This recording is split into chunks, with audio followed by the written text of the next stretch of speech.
Não é tempo técnico, mas é intervalo aqui no podcast. Já imaginou se seu time tivesse um seguro para não perder nunca? Pois é, isso não existe. Mas com a Zurich Seguros, quem não perde nunca é você. Na Zurich Seguros, os planos se adequam às suas necessidades em qualquer momento da sua vida. Seja seguro de auto, residência, vida e muito mais. Diferente de alguns times, na Zurich Seguros você pode confiar. Para saber mais, acesse zurich.com.br ou consulte seu corretor.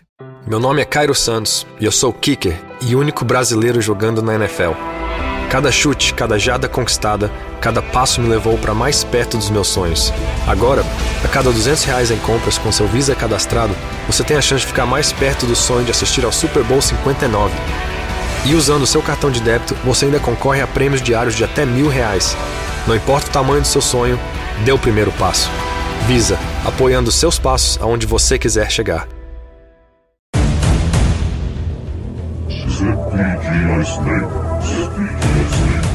Hello and welcome to ZPG Ice Maidens, the only dedicated Women's National Ice Hockey League podcast. Part of the ZPG network of UK ice hockey podcasts. We're in partnership with the Hockey Archive, hockey clothing for hockey people. Worn by the best and hated by the rest. Listen to the ZPG network. Get a 10% discount on everything at hockeyartclothing.co.uk. Just enter the code ZP10 on checkout to get your discount. We're also part of the Sports Social Podcast Network, the biggest sports podcast network in Europe, boasting over 450 podcasts for more than 15 different sports.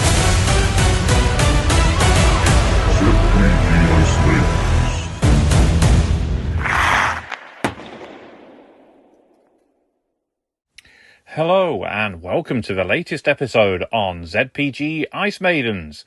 We've a lot to get through this week as we review the month's action. So let's get started with the big game in the Elite League, which took place last Saturday.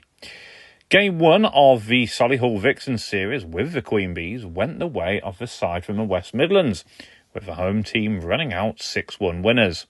Despite the Queen Bees outshooting the Vixens in the first period, the reigning champions were unable to find a way past Kayla Poole in goal. The Swindon-born shot-stopper was making her first elite appearance of the season, and did so with style as she made 11 saves during the first session. With Amelia McGinley unavailable for the game, Libby Bird was brought in for the Queen Bees, but she was powerless to stop the Vixens from taking the lead at 9:34, when their top line combined to devastating effect once again. Katie Henry and Jodie Olison-Smith both getting assists on Laura Horwood's goal. The Canadian-born centre doubled Solihull's lead early into the second period when she converted on the power play to make it 2-0. The Queen Bees brought themselves back into the game just past the midpoint when they converted on a power play opportunity of their own. Lily Endicott scoring from Talia Davidson-Wright and Leah Flahr. But that would prove to be as close as the Queen Bees would get once the Vixens scored off another power play a couple of minutes later. This time, Jodie Olison-Smith netting from Horwood and Henry. Alicia Potts made it 4-1 just 26 seconds later to give the Vixens a healthy lead going into the final period. Katie Henry scored twice inside the final 8 minutes to make the game safe, meaning the Vixens' top line combined for another 11 points.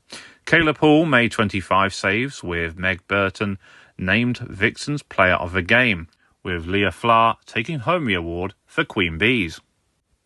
The following day, Solihull travelled to Guildford to face the Lightning at the Spectrum for the second time this season. However, it was the home side who took the lead inside the first 5 minutes, when Laura Sear scored from defender Sam Payne's assist. The Vixens were not behind for long and drew back level just after the 10-minute mark, when Katie Henry and Laura Horwood helped set up Megan Burton for 1-1. The game was turned on its head 13 seconds later when the Vixens scored again, Nova Scotia-born Robin Mullen netting from Peyton Fincher. There wasn't much between the two sides in the opening period in what was an open contest, and both created over 20 scoring chances each. Marley Easton made 19 saves during the first session and would make a further 19 in the second, the only goal for the Vixens coming at 26:09 when Jodie Olison-Smith scored from Katie Henry. With it being a 2-goal game, Guildford rightly felt they were still in the contest, and when Ellie Porter fired home May Sullivan's feed on the power play 7 minutes into the final period, They had every reason to believe they could snatch something from the game. Again, Marley was amazing in goal, pulling off another 23 saves to keep her side in it going down the stretch. But with a little over 5 minutes to go, Megan Burton bagged her second goal of the game as the Vixens scored off another power play opportunity. Katie Henry confirmed the win when she scored with a couple of minutes to go, but the Lightning had given the Vixens their toughest test to date this season. Peyton Fincher was named Vixens Player of the Game, with Sam Payne given the award for Guildford. Those results leave the Elite League looking like this. Solihull are top with a 100% record, having played 6 and won 6 for 12 points. Despite that defeat to the Vixens, Queen Bees remain second with 6 points, but have 2 games in hand on the West Midlands side. Streatham are third, 3 points further back, having also played 4 games. Whitley are fourth with 2 points from 3 games, with Kingston in fifth, also on 2 points, but from 5 games, while Guildford are bottom and are still looking for their first points of the season, having played 4 games.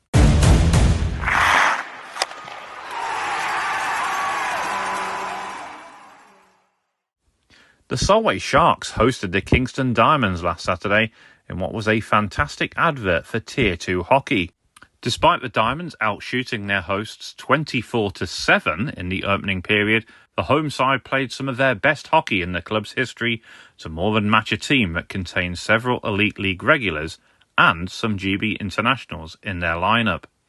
Both teams were committed to play attractive offensive hockey, with Lizzie Meikle in the Sharks' goal and Emily Johnson for the Diamonds, each being called upon to ensure the game remained goalless going into the second session. But given how good both sides were playing in the final third, it was surely only a matter of time before one of them would find the breakthrough. With the Sharks on a power play and defending a face-off in their zone, the puck came out, only to be won back by Olivia Turner, who found the fast-skating Lydia Lutwich. The Kingston forward's entry into the zone proved to be too quick for the Sharks' defence, as she raced down the slot and used the inside of the post to help steer the puck past Lizzie Meikle for a short-handed goal. The lead wouldn't last for long, though. 5 minutes later, the Sharks were back level, when a quick transition saw Sarah Wilson's stretch pass split the Diamonds' defence and play Cassie McGregor in on goal. The GB under-18 international had time to pick her spot and draw her side back level. But the Diamonds would still end the period with the lead. 3 minutes after the Sharks had equalised, Mia Forbes raced down the right wing before creating a 2-on-0 situation. Her perfectly weighted pass picked out Millie Fulbourn to restore Kingston's lead. A 1-goal game as the teams headed into a final period meant there was still plenty to play for. With 5 minutes played, Cassie McGregor brought her side level for a second time. Having collected the puck on her own blue line, she then proceeded to dangle the puck around the first Diamonds player before skating around the other 4 and shooting across Emily Johnson and low down on the glove side for 2-2.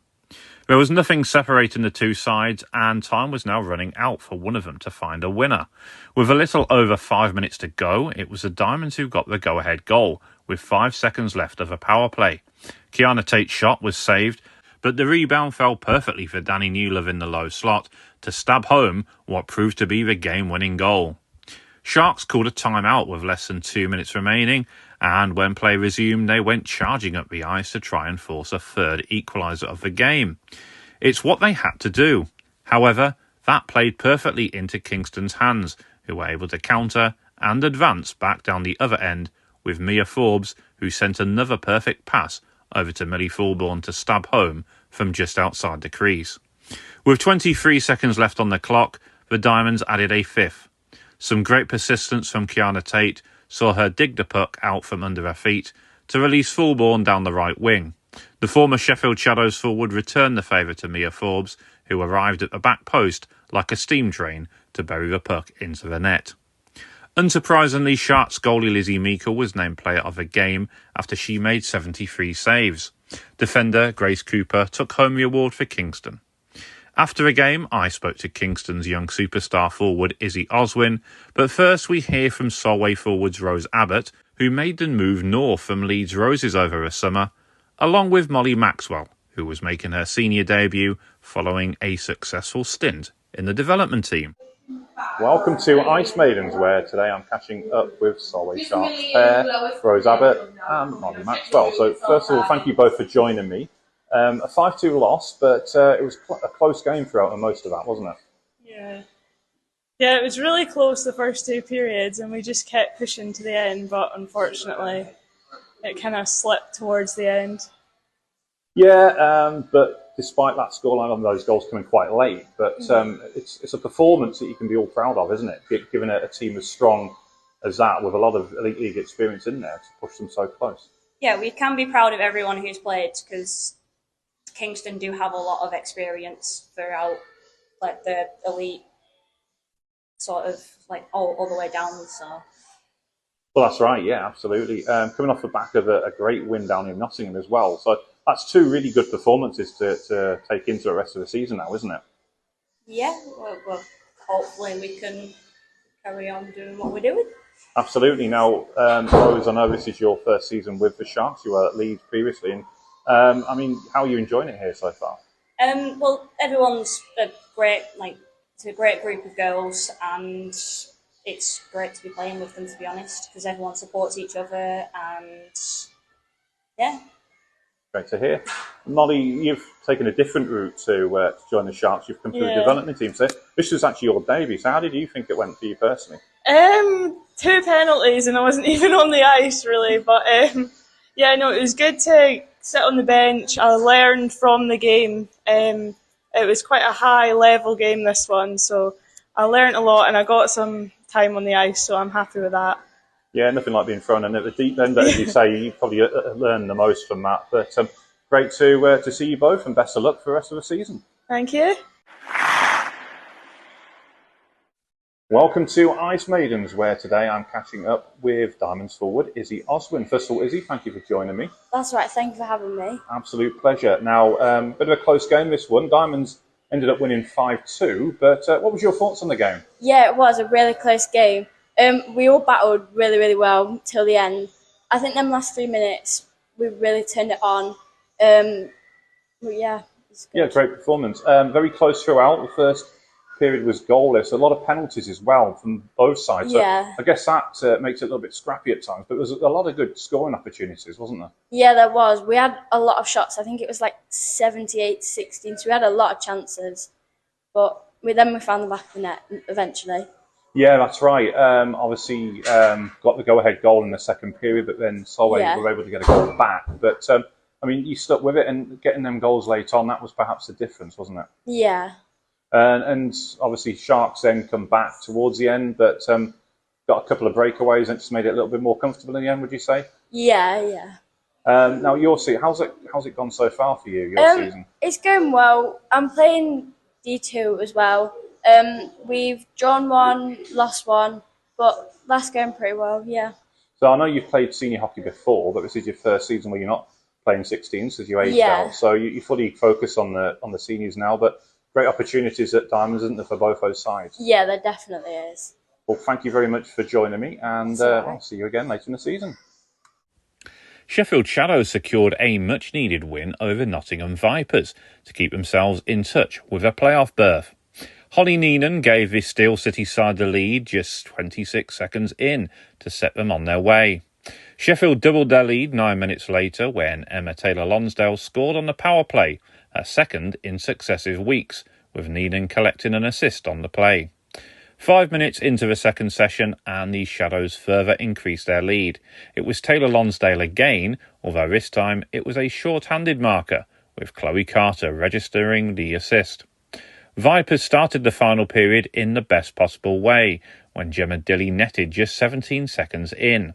But the East Midlands side were unable to find the net again, and with around 90 seconds to go, Robin Wilson-Barrett secured the win and the points when she netted from a Grace Leeming pass.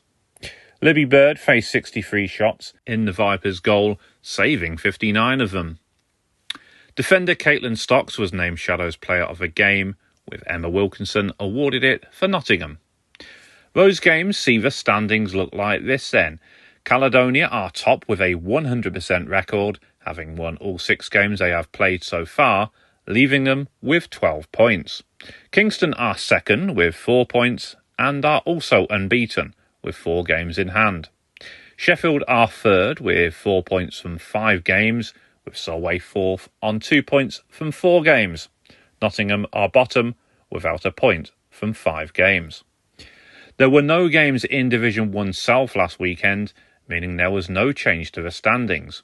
It sees Chelmsford Cobras and Firebees level at the top with 4 points from 2 games each. Bristol are third with 2 points from 1 game played, meaning all 3 sides are currently on 100% records. Swindon are yet to play this season, while Cardiff, who have played twice, and MK Falcons, who have played 3 times, are both yet to pick up any points.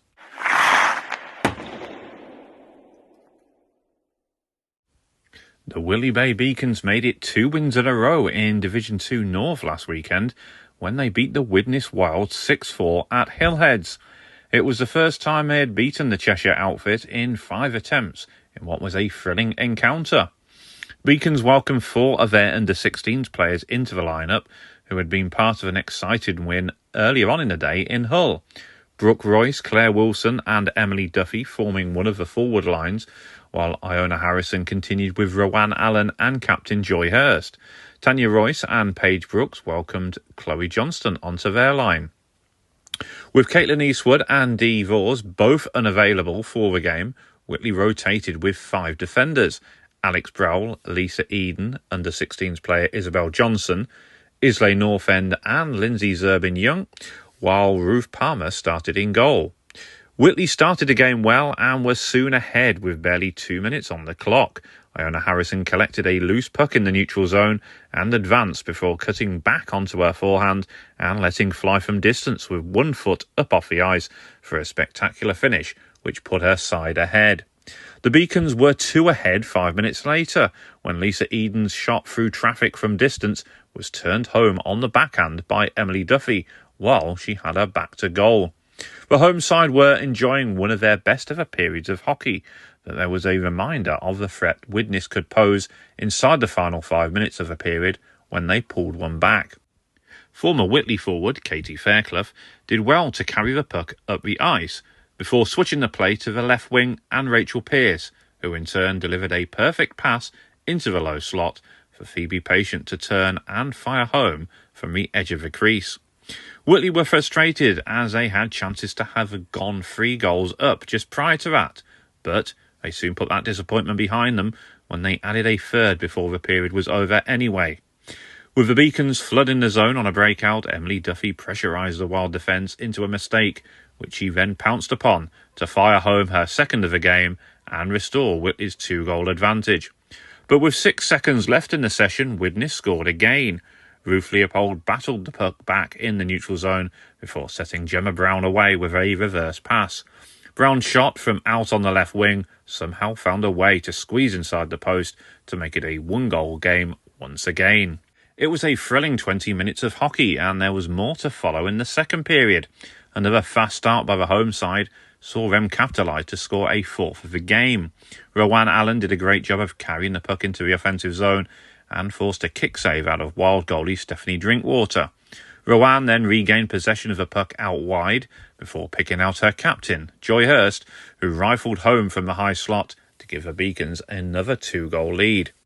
Widnes are a side that will always come back at opponents, and they did just that, cutting the arrears for a 3rd time soon after to make it 4-3.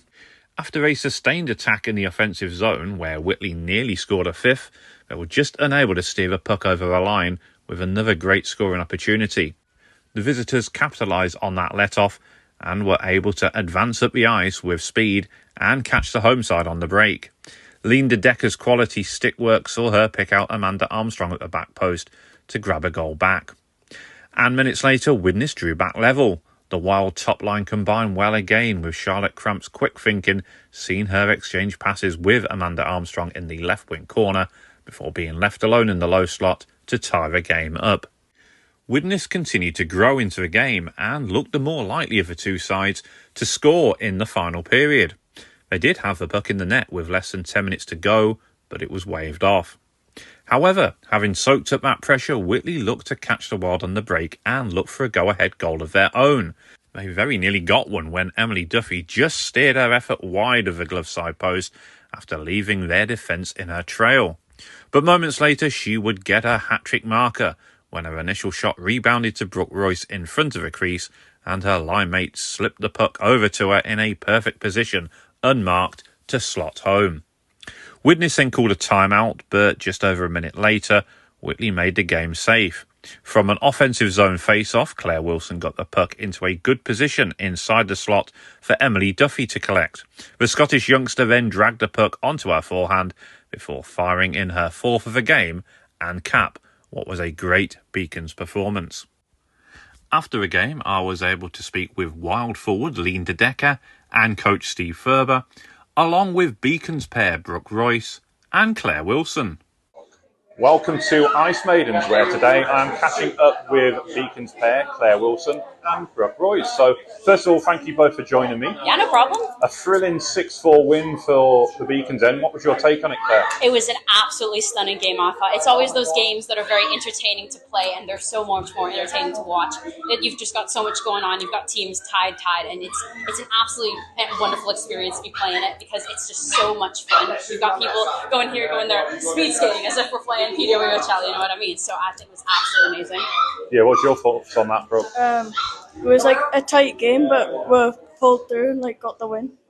Yeah, there's a few times Beacons got a 2-goal lead. Widnes came back, but then right at the end, and we just edged ahead, didn't we? Some great goals from Emily Duffy as well. We love Emily, honestly. I love her so much. She did absolutely amazing. I think everybody did absolutely amazing today. We stepped it up 3 levels than we thought we could have played, and I think it was absolutely stunning. It was absolutely amazing. Yeah, first ever win against the Widnes Wild for his team in 5 attempts, so that's another good stat to have. History in the making, it was, definitely. Yeah, definitely. So looking ahead, a couple of games coming up, which the confidence is there. So we're looking to get a couple more wins perhaps before Christmas, perhaps. 100%. We're going to keep it all the way through. We get to the Nationals. We're going to do great. Yeah, we're going to keep up this energy. Just keep going. Yeah, now you've been on the team for over a year now, but Brooke, this is your first season as senior. So how are you finding it?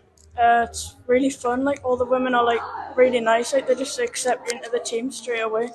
Yeah, what's it like playing with your older sister as well? Really nice, yeah. Yeah, that's great. And you were both playing down in Hull earlier. There was 4 of you, in fact, who played down there. A big win as well, wasn't it? Yeah, it was a big win. It was a mercy win, so we won 12-0. But there was other things that weren't counted on the scoreboard, but counted in our hearts. Yeah, and obviously the Beacons 16s team doing really well this season. They're doing really, really well. Last year we were, as you can see, North League national champions. But we're hoping to hold that title. We're defending this title this year, and we're hoping to keep that this year, keep it going, and win nationals this year. Well, you're both doing great, so keep up the good work, and good luck for the rest of the season. Thank you. Welcome to Ice Maidens, where tonight I'm catching up with Widnes Wild forward Leen Dekker and coach Steve Furber. So thank you both for joining me. A tough loss, I guess, in the end, but I mean that was 60 minutes of scintillating hockey, really, wasn't it? It was quite tough out there. I think it was good back and forward hockey. I imagine that the supporters really enjoyed watching that game. Back and forward, I think we all put a hard shift in. Good work rate from everyone on the ice, I think, the entire game. And I think that's what we're probably going to take away from this, that, we worked hard, and, some of the goals, bit easy goals, I would say, from our side. So we've got things to work on, but I think we can take some positives home from this. Yeah, absolutely. As a coach, Steve, what was your take on that game? Stressful to watch, but entertaining. Everyone's gone out and done as the best. You can't ask more for your players just to do that. So it's there's stuff to be taken away and stuff we're going to build on, and there's always something to work on, and you don't learn anything by winning every game. So without a loss, you don't know what you need to work on. So we've got some targets to work on, and we'll just crack on with them and see how it goes. Yeah, obviously the Beacons had a couple of goal leads a few times, but that showed great character for Widnes to come back level, I guess. Yeah. So a couple of line changes. We did a couple of rotation changes with the new lines to pull some of the energy back. It worked within the second, so we'll just keep digging away and building on that and see where the rest of the season takes us. Yeah, I think most teams have dropped points now this season, so it's keeping it really tight at the top, isn't it? It is, yeah. I think it's going to be nice to see in the next couple of months where all the teams are going to land in the table. We're hoping to be at least in the top 4. So, and then we'll take it from there. Yeah, absolutely. Now, Leen, I know this is your first season back from maternity, so how have you found it since coming back? Pleased to be back on the ice? Yeah, it's nice to be back. I play for fun. It's it's the best sport in the world, isn't it? It's nice to be out there and having fun with the girls and scoring a couple of goals when I can. Yeah. 2 teams meet again in November, this time in Widnes. So, more of the same, I guess. I'm sure you'll prefer the scoreline to be the other way around, but some more good hockey though between the two sides would be nice. Yeah, it's our next game as well. We have no games in between this one and when Whitley travels down to meet us in Widnes. So we'll be training and working on some stuff to hopefully turn the scoreline around. Actually. Yeah. Well, best of luck for the rest of the season, and thank you both for joining me. I really appreciate it. Thanks very much. Thank you. Div 2 North looks like this then. Every team, aside from Caledonia, have at least 1 point to their name, while 5 teams have at least 1 win. And everyone, apart from Leeds, have tasted defeat. Things couldn't be much closer. Leeds are top with 4 points from 2 games. Whitley Bay are second with the same number of points, but having played a game more. Widnes are a place and a point further back from 3 games, with Telford in 4th, 2 points from 2 games, and Sheffield in 5th, 2 points from 3 games. Kingston are 6th with a point from 2 games played, while Caledonia are without any points, having played just the once. After last week's fiery encounter, Cambridge Kodiaks met Oxford Midnight Stars once again, with the home side dressed in special Halloween-themed jerseys. However, the game was all but over by the end of the first period as the home side raced into a match-winning lead. Catherine Leake and Sarah Carvenan netting 12 seconds apart before 3 minutes had even been played.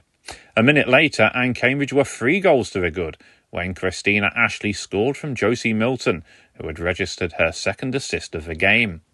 Ellie Goldstone then tipped Alicia Anderson's shot for 4 before Ashley buried her second a minute later to make it 5-0 before the period was over. Cambridge outshot Oxford 24-0 during that first 20 minutes. It was a far quieter affair for the visitors in the second period, although the shot count was still heavy. Cambridge managing 18 shots on target to Oxford's 1. Stephanie Taylor in the Stars goal made several big saves to keep the score at 5, until a trademark Alicia Anderson burst into the zone, set up Julia Mabry for the Kodiaks' 6th of the night. The third started with Oxford taking a note out of Cambridge's book with a well-worked goal in the first 2 minutes. Lucy Dorrington burying a pass from behind the net before Nicola Zabinska scored off a Lauren Summers rebound. Although maintaining the majority of the possession and shots, the Kodiaks began to get frustrated and Oxford grew into the game, finally getting a third on the power play as Linda Pearson scored from Ruby Roach. That prompted the Kodiaks into calling a timeout, and from there they were able to see the game out. The game finishing 6-3 to Cambridge, but spirits were high in the Oxford change room after the game as the Midnights reflected on the huge improvement from last season's scoreline against a well-drilled Cambridge team. Stephanie Taylor made 51 saves for the Midnights, while player of the game for the Kodiaks went to Jess Green. That leaves Division 2 South A looking like this. Cambridge are top with 3 wins from 3 and 6 points. Streatham, Slough and Solent are all tied on 2 points, with the first 2 of those having played twice, but Solent have a game in hand, and are the only other side who are currently unbeaten. Oxford and Peterborough are still searching for their first points, having both played twice.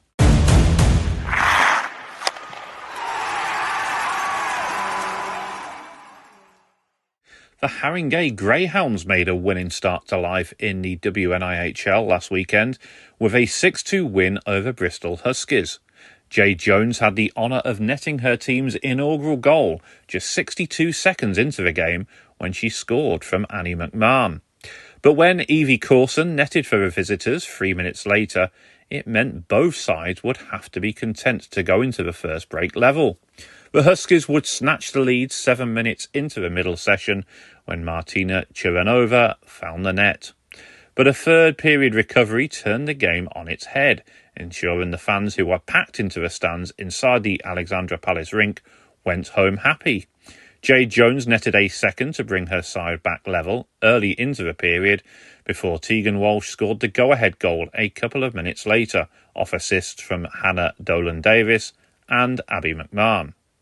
Walsh would net again inside the final 10 minutes thanks to a Jones feed before the latter completed her hat-trick moments later.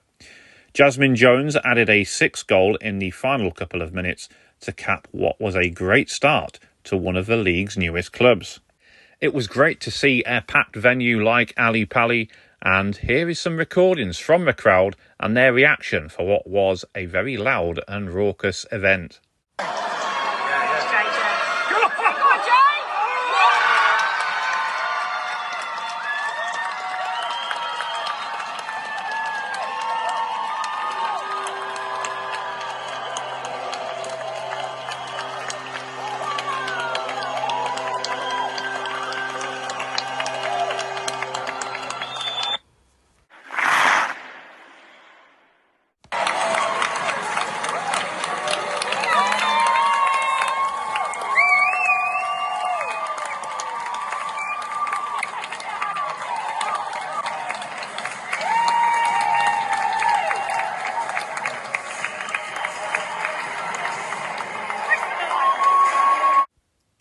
The Lee Valley Vampires made an apt debut to the WNIHL on the weekend before Halloween, as they clinched a point from a 1-1 draw with Chelmsford Pythons. It was the first Pythons game of the 2024-25 season, but they went into their first ever meeting with Lee Valley missing some players and leaving them short-benched, forcing their players to dig deep. The first period started a little flat as players from both sides settled into the game, a new season and a competitive mindset. Once the Pythons settled, the team played a fundamentally solid first period, producing some very good scoring opportunities. But after a battle in front of their net, Lee Valley made the breakthrough. The Vampires took the lead at 8:58 into the game, courtesy of a power play. Zanti Oldwinkle-Povey netting against her former side, with Hannah Watson collecting an assist on the play. It would be a lead the new side would hold right up until the final minute of the second period. Chelmsford stepped up a gear in the middle session and played some really good hockey, moving the puck around, winning most of their puck battles and testing Vampires goalie Abby Owen. The pressure paid off with 27 seconds left in the session when Amelia Permain buried the puck off a rebound from Sue Morena's initial shot on a power play. The third period saw Chelmsford continue to apply the pressure, and although the Essex club did outshoot Lee Valley, they couldn't quite find the back of the net, and the game ended level. Chelmsford couldn't have asked any more from their players. They dug deep, played a solid game of hockey, and looked like they were already gelling as a team. For Lee Valley, they will be pleased to clinch a point on what was their competitive debut as they continue to build. So, Division 2 South B looks like this then. Haringey and Invicta both have 2 points after winning their only games that they have played. Chelmsford and Lee Valley have a point each after their draw, while Coventry are yet to play, and Bristol are awaiting their first points after 2 games.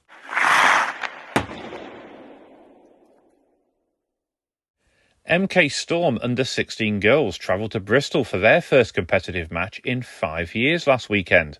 With a young and inexperienced squad, including 5 players making competitive league debuts, the team anticipated a challenging encounter against the Huskies Puppies, who boasted several England prospects. Storm's concerns were quickly validated when Bristol scored with a long-range shot just 11 seconds in. Despite facing consistent pressure, Storm's defence held strong, conceding only once more in the first period, ending the session 2-0 down, including a successfully executed penalty kill after Freya Poole received the team's first penalty of the season for hooking. The second period saw a closer contest as Storm grew in confidence. The Huskies' Puppies netminder was forced to make several key saves against Storm breakaways, while the Storm defence effectively limited Bristol to shots from the outside, conceding just once in the period. In the third period, Bristol began to create more chances as the two lines of Storm started to tire. However, thanks to frequent line changes and a solid performance from guest netminder Violet Lennon, Storm managed to keep Bristol at bay until the 36th minute. In a thrilling moment for the team, Katie Evans capitalised on a turnover in centre ice, collecting the loose puck and driving it forward to score the first goal for the new team in the 38th minute.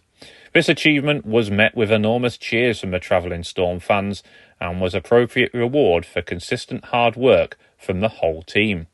Following the goal, Bristol continued to apply pressure on the MK goal, and they scored a fifth goal 5 minutes before the end of the game. As the game approached its end, Storm's defence remained resolute, executing another successful penalty kill after first-time captain Caitlin Gabriel was penalised for hooking. The match finished with a 5-1 victory for Bristol, but Storm emerged with immense credit for their competitive spirit from their first game of the season against one of the major playoff contenders. Player of the game went to Lily Bialeka, spirit of the game to Katie Evans. And looking ahead to this weekend's fixtures then, in the Elite League, Whitley Bay Beacons will host a Guildford Lightning side still looking for their first points of the season. The game gets underway at 12 noon and will be streamed live by the Beacons YouTube channel. Later that day, Solihull look to continue their perfect start to the season when they host Streatham Storm at 6:25, while Kingston are at home to Queen Bees on Sunday. That one has a 4:30pm face-off, and the game should also be streamed, courtesy of the Diamonds YouTube channel. Division 1 North sees the big clash between Caledonia and Kingston taking place at Murrayfield. The game starts at 12:15 on Saturday and will be streamed on Caledonia's Facebook page. Sunday sees Sheffield Shadows host Solway Sharks at 6:50pm. Division 1 South have two games on Saturday, with Firebees at home to Cardiff at 1:10. That one should be streamed, but please check their Facebook page for more details, while Chelmsford put their unbeaten start to the season on the line when they host last season's champions Swindon Topcats. That one has a 5:30pm face-off, and it will be the Wiltshire side's first game of the season. Division 2 North has the weekend off, as does Division 2 South A.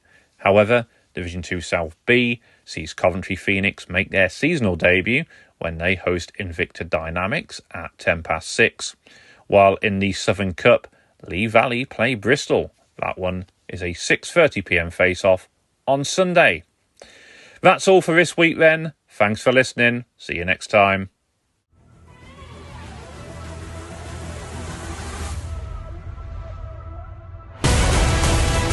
Please make sure you're following us across all social media platforms to keep you fully up to date with all things WNIHL. On Facebook, follow Ice Maidens, the voice of women's ice hockey, and check out the website at icemaidens.wordpress.com. On Instagram and on Twitter. You can find the podcast at ZPG Ice Maidens. And for YouTube, you can subscribe to Zero Pucks Given. Please like, follow, share and subscribe. It all does wonders for spreading the good word of the ZPG network.